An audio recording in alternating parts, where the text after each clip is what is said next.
পুরো দেশ যারা লাইভ দেখছিল তারা স্তব্ধ। সাংবাদিকরা যারা এতক্ষণ পুলিশকে গালি দিচ্ছিল তাদের মুখ লজ্জায় কালো হয়ে গেল।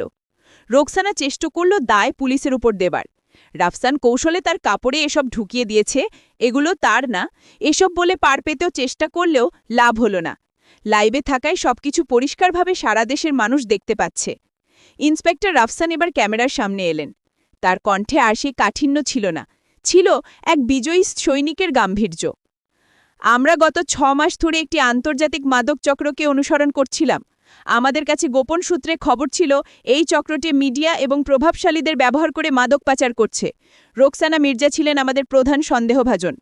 1 সপ্তাহ আগে তাকে থামানো হয়েছিল শুধু তার প্রতিক্রিয়া দেখার জন্য, আর আজ আমরা নিশ্চিত হয়েই তাকে ধরেছি।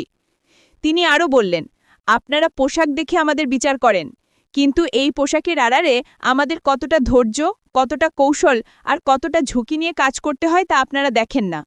আজ যদি আপনাদের এই লাইভ ক্যামেরা না থাকতো তাহলে হয়তো